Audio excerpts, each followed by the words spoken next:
Di tanah serambi Mekkah, ada satu aroma yang seakan tidak pernah hilang dari ingatan orang-orang. Aroma tumisan rempah dari sepiring mie Aceh yang mengepul panas di malam hari. Di warung kecil pinggir jalan, di kota maupun desa, suara denting wajan selalu menjadi pertanda bahwa cerita tentang mie goreng Aceh belum pernah tamat. Mie goreng Aceh bukan sekadar makanan. Ia adalah kisah panjang tentang budaya, kebersamaan, dan rasa yang diwariskan dari generasi ke generasi. Mienya yang tebal dan kenyal berpadu dengan bumbu rempah yang kuat, cabai, bawang, kunyit, kapulaga, jintan, dan lada, menciptakan rasa yang berani namun tetap hangat di hati.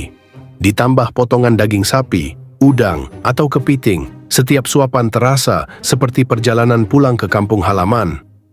Konon, di Aceh ada ungkapan sederhana, kalau belum makan mie Aceh, belum lengkap malamnya. Karena itu, warung mie Aceh hampir tak pernah sepi.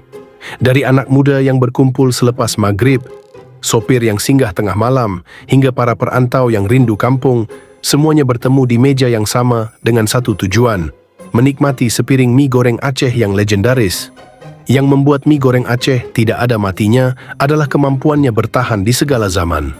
Meski makanan modern terus bermunculan, mie Aceh tetap dicari. Bahkan kini, hidangan ini sudah dikenal hingga keluar daerah dan luar negeri.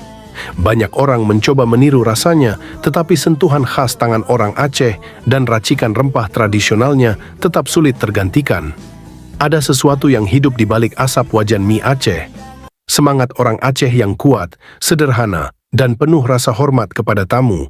Sepiring mie goreng Aceh sering menjadi simbol persahabatan. Tak peduli siapa yang duduk di meja makan, semua akan akrab setelah menikmati pedas gurihnya bersama-sama. Malam boleh berganti, generasi boleh berubah, tetapi mie goreng Aceh tetap menjadi legenda kuliner yang terus hidup. Ia bukan hanya makanan, melainkan kenangan yang selalu dipanggil pulang oleh rasa. Karena itulah orang-orang berkata, mie goreng Aceh memang tidak ada matinya.